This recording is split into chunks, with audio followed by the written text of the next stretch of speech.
PC hints and ടോപ്പിക്സിലേക്ക് ഏവർക്കും ഒരിക്കൽ കൂടി സ്വാഗതം. അപ്പോൾ നമുക്ക് ക്വസ്റ്റ്യനിലോട്ട് പോകാം. ആദ്യത്തെ ക്വസ്റ്റ്യൻ, നിങ്ങൾക്ക് ഈ ചാനൽ ഇഷ്ടമാകുകയാണെങ്കിൽ ലൈക്ക് ചെയ്യാനും ഷെയർ ചെയ്യാനും കമൻറ്റ് ചെയ്യാനും സബ്സ്ക്രൈബ് ചെയ്യാനൊന്നും മറക്കരുത്. ആദ്യം തന്നെ പറയട്ടെ, ആദ്യത്തെ ക്വസ്റ്റ്യനിലോട്ട് പോകാം. താഴെ കൊടുത്തിരിക്കുന്നവയിൽ നിന്നും ഐസോടോപ്പുകളുടെ ജോഡി കണ്ടെത്താനാണ് ആദ്യത്തെ ക്വസ്റ്റ്യൻ നമുക്ക് തന്നിരിക്കുന്നത്. ഒന്നാമത്തെ ആൻസർ സി ആണ്. ഓപ്ഷൻ സി ആണ് ആൻസർ വരുന്നത്. രണ്ടാമത്തെ ക്വസ്റ്റ്യൻ, അപദ്രവ്യങ്ങൾക്ക് അയിരിനേക്കാൾ സാന്ദ്രത കുറവാണെങ്കിൽ ഉപയോഗപ്പെടുത്തുന്ന സാന്ദ്രണ മാർഗം ഏതാണ് എന്നുള്ളതാണ്. ഓപ്ഷൻ ഡി ആണ് ആൻസർ. ജലപ്രവാഹത്തിൽ കഴുകിയെടുക്കലാണ്. അടുത്തത്, റെയർ എർത്ത് എന്ന പേരിൽ അറിയപ്പെടുന്ന മൂലകങ്ങൾ ഏവ എന്നുള്ളതാണ്. ഓപ്ഷൻ ബി ആണ്. ലാന്തനോയിഡുകളാണ് റെയർ എർത്ത് എന്ന പേരിൽ അറിയപ്പെടുന്ന മൂലകങ്ങൾ. അടുത്തത്, ഘനജലത്തിന്റെ രാസസൂത്രം ഏതാണ് എന്നുള്ളതാണ്. Option C D2O. ഘനജലത്തിന്റെ രാസസൂത്രം ഏതാണ്? D2O. ഓപ്ഷൻ സി ആണ് ആൻസർ. അടുത്തത്, ക്ലോറോം ഫെനിക്കോൾ എന്ന ഔഷധം താഴെ കൊടുത്തിരിക്കുന്ന ഏത് വിഭാഗത്തിൽ പെടുന്നു എന്നുള്ളതാണ്. നിങ്ങൾക്ക് ഇതിന്റെ ആൻസർ അറിയാമെങ്കിൽ ഉത്തരം ഒന്ന് കമന്റ് ചെയ്യണേ. നമുക്ക് അടുത്ത ക്വസ്റ്റ്യനിലോട്ട് പോകാം. അന്തരീക്ഷ മർദ്ദം അളക്കാൻ ഉപയോഗിക്കുന്ന ഉപകരണമാണ് ബാരോമീറ്റർ. ആദ്യമായി ബാരോമീറ്റർ നിർമ്മിച്ച അന്തരീക്ഷ മർദ്ദം അളന്ന ശാസ്ത്രജ്ഞനാണ് ആരാണ്? ഓപ്ഷൻ ഡി ആണ്. ടോറിസെല്ലിയാണ്. അടുത്ത ക്വസ്റ്റ്യൻ, ഭക്ഷ്യവസ്തുക്കൾ ദീർഘകാലം കേടുവരാതെ സൂക്ഷിക്കാൻ ഉപയോഗിക്കുന്ന രാസവസ്തു താഴെ തന്നിരിക്കുന്നവയിൽ ഏതാണ് എന്നുള്ളതാണ്. ഓപ്ഷൻ എ ആണ്. സോഡിയം ബെൻസോയേറ്റ് ആണ് ഭക്ഷ്യവസ്തുക്കൾ ദീർഘകാലം കേടുവരാതെ സൂക്ഷിക്കാൻ ഉപയോഗിക്കുന്ന രാസവസ്തു. Sodium benzoate. അടുത്തത്, സോഡാ കുപ്പി തുറക്കുമ്പോൾ വാതക കുമിളകൾ ഉയർന്നു വരുന്നു അല്ലെ. ജലത്തിൽ ലയിച്ചു ചേർന്ന ഏത് വാതകമാണ് കുമിളകളായി പുറത്തു വരുന്നത് എന്നുള്ളതാണ്. ഓപ്ഷൻ സി ആണ് ആൻസർ. കാർബൺ ഡൈ ഓക്സൈഡ് ആണ്. അടുത്തത്, ആറ്റോമിക സിദ്ധാന്തവുമായി ബന്ധപ്പെട്ട് തന്നിരിക്കുന്ന ആശയങ്ങളിൽ നിന്നുള്ള ശരിയായ ജോഡി തിരഞ്ഞെടുത്ത് എഴുതാനാണ് നമുക്ക് 9ാമത്തെ ക്വസ്റ്റ്യൻ തന്നിരിക്കുന്നത്. നമുക്ക് ഉത്തരം വായിക്കാം. ഓപ്ഷൻ സി ആണ്. 2ഉം 3ഉമാണ്. ഏതൊക്കെയാണ് നമുക്ക് നോക്കാം. 2ഉം 3ഉം. എല്ലാ പദാർത്ഥങ്ങളും ആറ്റം എന്ന് പറയുന്ന അതിസൂക്ഷ്മ കണങ്ങളാൽ നിർമ്മിതമാണ്. അതുപോലെ തന്നെ 3ാമത്തെ എന്ന് പറയുന്നത്, ഒരു മൂലകത്തിന്റെ ആറ്റങ്ങളെല്ലാം ഗുണത്തിലും വലുപ്പത്തിലും മാസിലും സമാനമായിരിക്കും എന്നുള്ളതാണ്. അടുത്തത്, ഒരു മൂലകത്തിന്റെ ആറ്റങ്ങളെല്ലാം ഗുണത്തിലും വലുപ്പത്തിലും മാസിലും സമാനമായിരിക്കും എന്നുള്ളതാണ് അതിന്റെ ആൻസർ. അടുത്ത ക്വസ്റ്റ്യനിലോട്ട് പോകാം. പീരിയോഡിക് ടേബിളിലെ ക്രമാവർത്തന പ്രവണതയുമായി ബന്ധപ്പെട്ട് തന്നിരിക്കുന്നവയിൽ ശരിയായ പ്രസ്താവന ഏത് എന്നുള്ളതാണ് 10ാമത്തെ ക്വസ്റ്റ്യൻ തന്നിരിക്കുന്നത്. ആൻസർ വരുന്നത് ഓപ്ഷൻ ബി ആണ്. പീരീഡിൽ ഇടത്തു നിന്നും വലത്തോട്ട് വരുമ്പോൾ ലോഹ സ്വഭാവം കുറയുകയാണ് ചെയ്യുന്നത്. പീരീഡിൽ ഇടത്തു നിന്നും വലത്തോട്ട് വരുമ്പോൾ ലോഹ സ്വഭാവം കുറയുന്നു. അടുത്ത ക്വസ്റ്റ്യൻ, ചുവടെ തന്നിരിക്കുന്നവയിൽ നിന്ന് ഓക്സിജന്റെ പ്രത്യേകതകളുമായി ബന്ധപ്പെട്ട് ശരിയായത് തിരഞ്ഞെടുത്ത് എഴുതാനാണ്. 11ാമത്തെ ഓപ്ഷൻ ഡി ആണ്. ജലത്തിൽ ലയിക്കുന്നു, കത്താൻ സഹായിക്കുന്നു, നിറമില്ല. ഇതാണ് ആൻസർ. ജലത്തിൽ ലയിക്കുന്നു, കത്താൻ സഹായിക്കുന്നു, നിറമില്ല. അടുത്തത്, അലുമിനിയത്തിന്റെ അയിര് ഏതാണ് എന്നുള്ളതാണ് 12ാമത്തെ ക്വസ്റ്റ്യൻ. ഓപ്ഷൻ എ ആണ്. ബോക്സൈറ്റ് ആണ്. അടുത്തത്, കാഡ്മിയം സൾഫൈഡ് ഗ്ലാസിന് കൊടുക്കുന്ന നിറം ഏതാണ് എന്നുള്ളതാണ് 13ാമത്തെ ക്വസ്റ്റ്യൻ. ഓപ്ഷൻ എ ആണ്. മഞ്ഞയാണ്. അടുത്തത്, ഒരു മൂലകത്തെ മറ്റു മൂലകളിൽ നിന്നും വ്യത്യസ്തമാക്കുന്ന കണം ഏതാണ് എന്നുള്ളതാണ്. ഓപ്ഷൻ എ ആണ്. പ്രോട്ടോൺ ആണ്. അടുത്ത ക്വസ്റ്റ്യനിലോട്ട് പോകാം. ചുവടെ കൊടുത്തിരിക്കുന്നവയിൽ ഏത് ലോഹത്തിന്റെ അയിരാണ് കലാമിൻ എന്നറിയപ്പെടുന്നത്? ഏതാണ് നമുക്ക് നോക്കാം. ഓപ്ഷൻ സി ആണ്. സിങ്കിന്റെ ആണ്. അടുത്തത്, ആധുനിക പീരിയോഡിക് ടേബിളിൽ അലസവാതങ്ങൾ ഏത് ഗ്രൂപ്പിലാണ് ഉൾപ്പെടുത്തിയിരിക്കുന്നത് എന്നുള്ളതാണ്. ഓപ്ഷൻ ഡി ആണ് ആൻസർ വരുന്നത്. ഗ്രൂപ്പ് 18ലാണ്. ആധുനിക പീരിയോഡിക് ടേബിളിൽ അലസവാതകങ്ങൾ ഏത് ഗ്രൂപ്പിലാണ് ഉൾപ്പെടുത്തിയിരിക്കുന്നത്? ഗ്രൂപ്പ് 18ലാണ്. അടുത്തത്, പൊട്ടാസ്യം പെർമാംഗനേറ്റ് തരികൾ ചൂടാക്കിയാൽ ഉണ്ടാകുന്ന വാതകം ഏത് എന്നുള്ളതാണ് 17ാമത്തെ ക്വസ്റ്റ്യൻ. ഉത്തരം ഓപ്ഷൻ ബി ഓക്സിജൻ ആണ്. പൊട്ടാസ്യം പെർമാംഗനേറ്റ് തരികൾ ചൂടാക്കുമ്പോൾ ഉണ്ടാകുന്ന വാതകം ഏതാണ്? ഓപ്ഷൻ ബി ഓക്സിജൻ ആണ്. അടുത്തത്, വ്യത്യസ്ത മണ്ണിനങ്ങളുടെ pH മൂല്യം തന്നിരിക്കുന്നു. ഏത് pH മൂല്യമുള്ള മണ്ണിലാണ് കുമ്മായം ചേർക്കേണ്ടത് എന്നുള്ളതാണ്. ഉത്തരം നമുക്ക് നോക്കാം. ഓപ്ഷൻ ബി ആണ്. 3 ആണ്. അടുത്തത്, ആറ്റോമിക സിദ്ധാന്തത്തിന്റെ ഉപജ്ഞാതാവ് ആര് എന്നുള്ളതാണ്. ഓപ്ഷൻ സി ആണ്. ജോൺ ഡാൾട്ടൺ ആണ്. ആറ്റോമിക സിദ്ധാന്തത്തിന്റെ ഉപജ്ഞാതാവ് ആരാണ്? ജോൺ ഡാൾട്ടൺ ആണ്. അടുത്തത്, ഇരുമ്പിന്റെ അയിര് ഏതാണ് എന്നുള്ളതാണ് 20ാമത്തെ ക്വസ്റ്റ്യൻ. ഓപ്ഷൻ എ ആണ്. ഹേമറ്റൈറ്റ് ആണ്. അടുത്ത ക്വസ്റ്റ്യനിലോട്ട് പോകാം. ആൽക്കലി ലോഹം അല്ലാത്തത് ഏത് എന്നുള്ളതാണ്. ഓപ്ഷൻ ഡി ആണ് ആൻസർ. അലുമിനിയം ആണ്. ആൽക്കലി ലോഹം അല്ലാത്തത് ഏതാണ്? ഓപ്ഷൻ ഡി അലുമിനിയം ആണ്. അടുത്തത്, ഹരിതഗൃഹ പ്രഭാവത്തിന് കാരണമല്ലാത്ത വാതകം ഏത് എന്നുള്ളതാണ്. ഓപ്ഷൻ ഡി ആണ് കാർബൺ മോണോക്സൈഡ് ആണ്. ഹരിതഗൃഹ പ്രവാഹത്തിന് കാരണമല്ലാത്ത വാതകം ഏതാണ്? ഓപ്ഷൻ ഡി കാർബൺ മോണോക്സൈഡ് ആണ്. അടുത്തത് ഹൈഡ്രജന്റെ ഐസോട്ടോപ്പ് അല്ലാത്തത് ഏത് എന്നുള്ളതാണ്. ഓപ്ഷൻ എ ആണ് ടെലൂറിയം ആണ്. ഹൈഡ്രജന്റെ ഐസോട്ടോപ്പ് അല്ലാത്തത് ഏതാണ്? ടെലൂറിയം ആണ്. അടുത്തത് മൊബൈൽ ചാർജ് ചെയ്യുമ്പോഴുള്ള ഊർജ്ജമാറ്റം ഏതാണ് എന്നുള്ളതാണ്. ഓപ്ഷൻ എ ആണ് വൈദ്യുതോർജ്ജം രാസോർജ്ജമായി മാറുന്നു. മൊബൈൽ ചാർജ് ചെയ്യുമ്പോഴുള്ള ഊർജ്ജമാറ്റം ഏതാണ്? വൈദ്യുതോർജ്ജം രാസോർജ്ജമായി മാറുകയാണ്. അടുത്തത് ജലത്തിന്റെ സാന്ദ്രതയാണ് നമുക്ക് ചോദിച്ചിരിക്കുന്നത്. ഓപ്ഷൻ ബി ആണ് 1000 കിലോഗ്രാം m³ ആണ്. അടുത്ത ക്വസ്റ്റ്യനിലോട്ട് പോകാം. സ്വാഭാവിക റബ്ബറിന്റെ ഗുണങ്ങൾ മെച്ചപ്പെടുത്താനായിട്ട് അതിൽ ചേർക്കുന്ന പദാർത്ഥം ഏത് എന്നുള്ളതാണ്. ഓപ്ഷൻ ബി ആണ് സൾഫർ ആണ്. സ്വാഭാവിക റബ്ബറിന്റെ ഗുണങ്ങൾ മെച്ചപ്പെടുത്താനായി അതിൽ ചേർക്കുന്ന പദാർത്ഥം ഏതാണ്? ഓപ്ഷൻ ബി സൾഫർ ആണ്. അടുത്തത് നമുക്ക് നോക്കാം. ആധുനിക ആറ്റ സിദ്ധാന്തം ആവിഷ്കരിച്ച ശാസ്ത്രജ്ഞൻ ആര് എന്നുള്ളതാണ് അടുത്ത ക്വസ്റ്റ്യൻ തന്നിരിക്കുന്നത്. ഓപ്ഷൻ ബി ആണ് ആൻസർ ജോൺ ഡാൾട്ടൺ ആണ്. ആറ്റ സിദ്ധാന്തം ആവിഷ്കരിച്ച ശാസ്ത്രജ്ഞൻ ആരാണ്? ജോൺ ഡാൾട്ടൺ ആണ്. അടുത്തത് നമുക്ക് നോക്കാം. സിങ്കിന്റെ അയിര് ഏതാണ് എന്നുള്ളതാണ്. ഓപ്ഷൻ നമുക്ക് വായിക്കാം. ഹേമറ്റേറ്റ്, ബോക്സൈറ്റ്, കുപ്രൈറ്റ്, കലാമിൻ. നമ്മൾ നേരത്തെ ഒന്ന് വായിച്ചതാണ്. സിങ്കിന്റെ അയിര് ഏതാണ്? കലാമിനാണ്. ഓപ്ഷൻ ഡി ആണ് ആൻസർ കലാമിൻ. അടുത്തത് കാലാവസ്ഥ ബലൂണുകളിൽ നിറയ്ക്കുന്നതിനായിട്ട് ഉപയോഗിക്കുന്ന ഉത്കൃഷ്ട വാതകം ഏതാണ് എന്നുള്ളതാണ്. ഓപ്ഷൻ എ ആണ് ഹീലിയം ആണ്. കാലാവസ്ഥ ബലൂണുകളിൽ നിറയ്ക്കുന്നതിനായിട്ട് ഉപയോഗിക്കുന്ന ഉത്കൃഷ്ട വാതകം ഏതാണ്? ഓപ്ഷൻ എ ഹീലിയം ആണ്. ഭൂവൽക്കത്തിൽ ഏറ്റവും കൂടുതലായി കാണപ്പെടുന്ന മൂലകം ഏത് എന്നുള്ളതാണ് 30ാമത്തെ ക്വസ്റ്റ്യൻ ചോദിച്ചിരിക്കുന്നത്. ഏതാണ് നമുക്ക് നോക്കാം. ഓപ്ഷൻ ബി ആണ് ആൻസർ വരുന്നത്. ഓക്സിജൻ ആണ്. ഭൂവൽക്കത്തിൽ ഏറ്റവും കൂടുതലായിട്ട് കാണപ്പെടുന്ന മൂലകം ഏതാണ്? ഓക്സിജൻ ആണ്. അടുത്ത 31ാമത്തെ വാഹനങ്ങളിലെ ബാറ്ററിയിൽ ഉപയോഗിക്കുന്ന ആസിഡ് ഏതാണ് എന്നുള്ളതാണ്. ഓപ്ഷൻ സി ആണ് ആൻസർ വരുന്നത്. സൾഫ്യൂറിക് ആസിഡ് ആണ്. വാഹനങ്ങളിലെ ബാറ്ററിയിൽ ഉപയോഗിക്കുന്ന ആസിഡ് ഏതാണ്? സൾഫ്യൂറിക് ആസിഡ് ആണ്. അടുത്തത് നേർപ്പിച്ച ഹൈഡ്രോക്ലോറിക് ആസിഡ് സിങ്കുമായി പ്രവർത്തിക്കുമ്പോൾ ലഭിക്കുന്ന വാതകം ഏത് എന്നുള്ളതാണ്. ഓപ്ഷൻ എ ആണ് ഹൈഡ്രജൻ ആണ്. നേർപ്പിച്ച ഹൈഡ്രോക്ലോറിക് ആസിഡ് സിങ്കുമായിട്ട് പ്രവർത്തിക്കുമ്പോൾ ലഭിക്കുന്ന വാതകമാണ് ഹൈഡ്രജൻ. അടുത്തത് ദ്രാവകത്തിൽ ഒരു വസ്തുവിന്റെ ഭാരനഷ്ടവും അത് ആദേശം ചെയ്യുന്ന ദ്രാവകത്തിന്റെ ഭാരവും തുല്യമാണ്. പ്രശസ്തമായ ഈ തത്വം ആരുടേതാണ്? നല്ലൊരു ക്വസ്റ്റ്യൻ ആണ് അത്. ഓപ്ഷൻ എ ആണ് ആർക്കിമിഡീസ് തത്വമാണ്. ദ്രാവകത്തിൽ ഒരു വസ്തുവിന്റെ ഭാരനഷ്ടവും അത് ആദേശം ചെയ്യുന്ന ദ്രാവകത്തിന്റെ ഭാരവും തുല്യമാണ്. പ്രശസ്തമായ ഈ തത്വമാണ് ഏത്? ആർക്കിമിഡീസ് തത്വം. അടുത്ത 34ാമത്തെ ഐസ് ഉരുകി ജലമാകുമ്പോൾ അതിന്റെ വ്യാപ്തത്തിന് എന്ത് സംഭവിക്കുന്നു എന്നുള്ളതാണ് 34ാമത്തെ ക്വസ്റ്റ്യൻ. ഓപ്ഷൻ ബി ആണ് ആൻസർ. കുറയുകയാണ് ചെയ്യുന്നത്. അടുത്ത ക്വസ്റ്റ്യനിലോട്ട് പോകാം.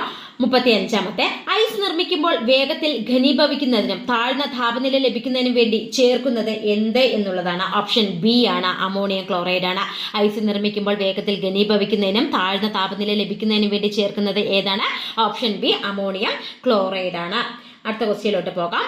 36ാമത്തെ മനുഷ്യ ശരീരത്തിൽ ആഹാരം ഏത് വാതകവുമായി പ്രവർത്തിച്ചാണ് ഊർജ്ജം ഉണ്ടാകുന്നത് എന്നുള്ളതാണ്. ഓപ്ഷൻ ഡി ആണ് ഓക്സിജനുമായിട്ടാണ്. മനുഷ്യ ശരീരത്തിൽ ആഹാരം ഏത് വാതകവുമായി പ്രവർത്തിച്ചാണ് ഊർജ്ജം ഉണ്ടാകുന്നത്? ഓക്സിജനുമായിട്ടാണ്. അടുത്ത 37ാമത്തെ ഒരു പദാർത്ഥത്തിന്റെ എല്ലാ ഗുണങ്ങളും നിലനിർത്തുന്ന അതിന്റെ ഏറ്റവും ചെറിയ കണിക ഏത് എന്നുള്ളതാണ്. ഓപ്ഷൻ എ ആണ് തന്മാത്രയാണ്. ഒരു പദാർത്ഥത്തിന്റെ എല്ലാ ഗുണങ്ങളും നിലനിർത്തുന്ന അതിന്റെ ഏറ്റവും ചെറിയ കണിക ഏതാണ്? Option A തന്മാത്രയാണ്.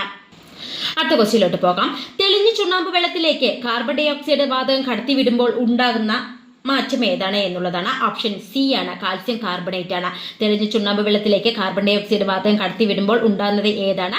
കാൽസ്യം കാർബണേറ്റ് ആണ്. ഓപ്ഷൻ സി ആണ് കാൽസ്യം കാർബണേറ്റ് ആണ്. ഇമ്പോർട്ടന്റ് ആണ്. തെളിഞ്ഞ ചുണ്ണാമ്പ് വെള്ളത്തിലേക്ക് കാർബൺ ഡൈ ഓക്സൈഡ് വാതകം കടത്തിവിടുമ്പോൾ ഉണ്ടാകുന്നത് കാൽസ്യം കാർബണേറ്റ് ആണ്. ഓപ്ഷൻ സി ആണ് ആൻസർ.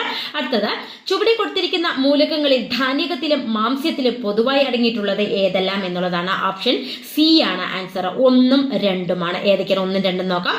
ഹൈഡ്രജനും കാർബണുമാണ്.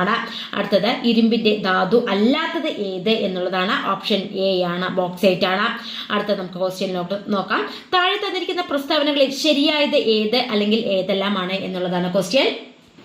ഓപ്ഷൻ സി ആണ് 1ഉം 3ഉമാണ്. ഏതൊക്കെയാണ് നമുക്ക് 1ഉം 3ഉം നോക്കാം. ബിത്തിയോണൽ ആന്റിസെപ്റ്റിക് ആണ്. 3 ഫിനോൾ ഡിസിൻഫെക്റ്റ് ആണ് എന്നുള്ളതാണ്.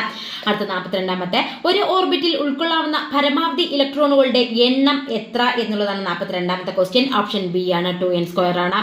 അടുത്തത് 43ാമത്തെ ആധുനിക ആവർത്തന പട്ടികയുമായി ബന്ധപ്പെട്ട് ശരിയല്ലാത്തത് ഏത് അല്ലെങ്കിൽ ഏതെല്ലാമാണ് എന്നുള്ളതാണ്. ഓപ്ഷൻ ബി ആണ് ആൻസർ. നമുക്ക് നോക്കാം. 2ഉം 4ഉമാണ്. ആധുനിക ആവർത്തന പട്ടികയുമായിട്ട് ബന്ധപ്പെട്ട് ശരിയല്ലാത്തത് ഏതാണ്? ഓപ്ഷൻ ബി 2ഉം 4ഉമാണ്. നിങ്ങൾ തന്നെ അത് വായിച്ചു നോക്കുക. 2ഉം 4ഉം ഏതൊക്കെയാണെന്ന് നോക്കാം. അടുത്തത് ജലം, ഹൈഡ്രജൻ, പെറോക്സൈഡ് ഈ രണ്ട് സംയുക്തങ്ങളിലെ ഓക്സിജന്റെ ഓക്സീകരണാവസ്ഥയുടെ തുക എത്ര എന്നുള്ളതാണ് 44ാമത്തെ ക്വസ്റ്റ്യൻ. ഓപ്ഷൻ സി ആണ് -3 ജലം, ഹൈഡ്രജൻ പെറോക്സൈഡ് ഈ രണ്ട് സംയുക്തങ്ങളിലെ ഓക്സിജന്റെ ഓക്സീകരണാവസ്ഥയുടെ തുക എത്രയാണ്? ഓപ്ഷൻ സി ആണ് -3. അടുത്തത് 44ാമത്തെ ക്വസ്റ്റ്യനിലോട്ട് പോകാം.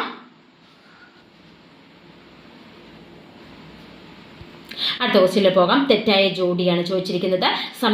സംയുക്തങ്ങളിലെ ആറ്റം എന്ന് രണ്ട് നമുക്ക് ഓപ്ഷൻസ് തന്നിട്ടുണ്ട്. സംയുക്തം തന്നിട്ട് സംയുക്തത്തിലെ ആറ്റങ്ങൾ നമുക്ക് തന്നിട്ടുണ്ട്. 45ാമത്തെ ഓപ്ഷൻ ബി ആണ് വൈറ്റമിൻ സി, അതുപോലെ കാർബൺ, ക്ലോറിൻ, ഹൈഡ്രജൻ. ഇതാണ് ആൻസർ ആയിട്ട് വരുന്നത്.